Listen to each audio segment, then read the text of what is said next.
Assalamualaikum warahmatullahi wabarakatuh. Baiklah, pada kesempatan kali ini saya akan menjelaskan tentang masa pendudukan Jepang di Indonesia. Merupakan tugas sejarah Indonesia kami dari kelompok 6 yang beranggotakan saya, Wahyu Hidayat, Audi, Mutia, dan Haikal. Latar belakang Jepang menguasai Indonesia. Modernisasi Jepang. Awalnya, Jepang menganut sistem isolasi yang menutup diri dari pengaruh bangsa-bangsa di luarnya. Namun, pada tahun 1954, Komodor Mateo Perry dari Amerika Serikat berhasil meyakinkan penguasa Jepang ketika itu untuk menyetujui perjanjian Shimoda. Jepang kemudian menjadi negara terbuka dan pelabuhan-pelabuhan di Jepang terbuka bagi perdagangan internasional.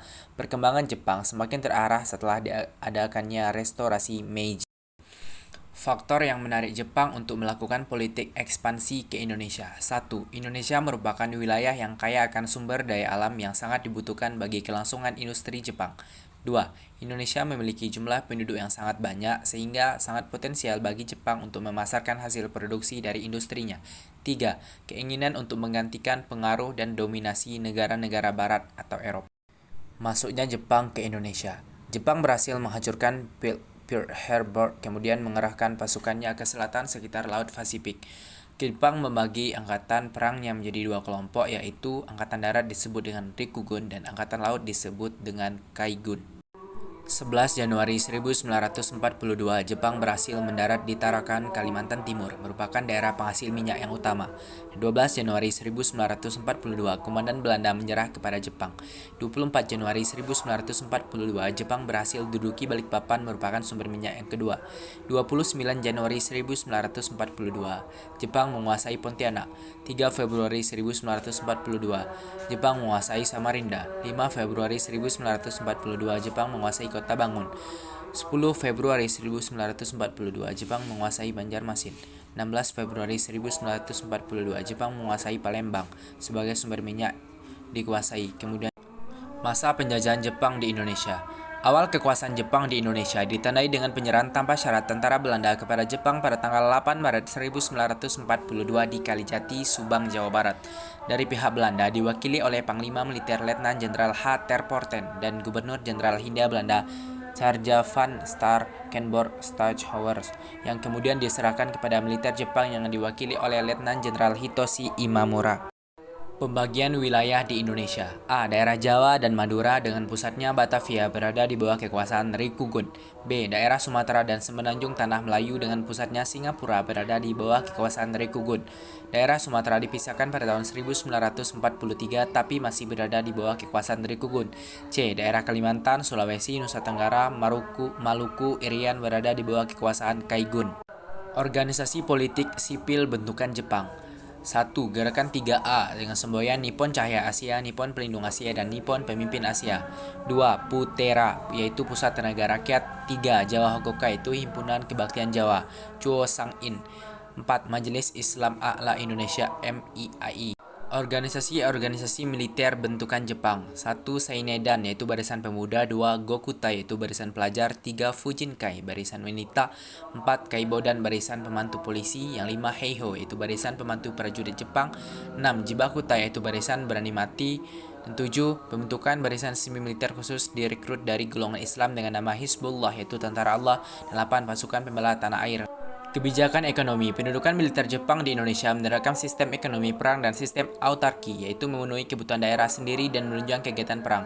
Karena itu, kegiatan ekonomi diarahkan untuk kepentingan perang sehingga seluruh potensi sumber daya alam dan bahan mentah serta manusia digunakan untuk industri yang mendukung mesin perang.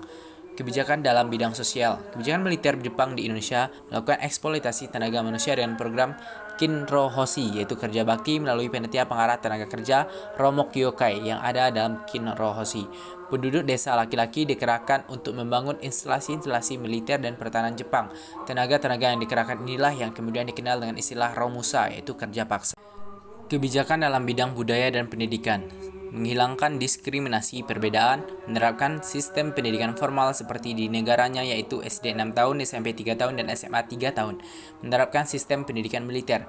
Menyebarkan semangat Hakko Ichiu, di mana pendidikan diarahkan pada kebudayaan Jepang, melarang penggunaan bahasa Belanda dalam pembelajaran dan dalam pergaulan, dan digantikan dengan bahasa Indonesia. Akhir kekuasaan Jepang di Indonesia. Akhir 1944, posisi Jepang semakin terjepit akibat kekalahan-kekalahan yang dialami dalam setiap medan pertempuran melawan sekutu. Perdana Menteri Koiso mengeluarkan janji kemerdekaan pada tanggal 7 September 1944 dalam sidang parlemen Jepang di Tokyo.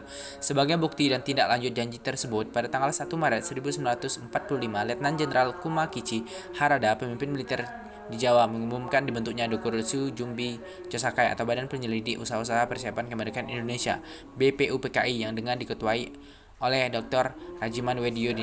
BPUPKI ternyata tidak bertahan lama dalam perkembangannya. BPUPKI dibubarkan lalu diganti dengan Dokuritsu Jumbi Inkai atau Panitia Persiapan Kemerdekaan Indonesia (PPKI). Setelah mendengar berita penyerahan tanpa syarat Jepang terhadap sekutu pada tanggal 15 Agustus 1945, kemerdekaan yang dicita-citakan oleh bangsa Indonesia terwujud bukan atas nama PPKI, melainkan atas nama bangsa Indonesia itu sendiri.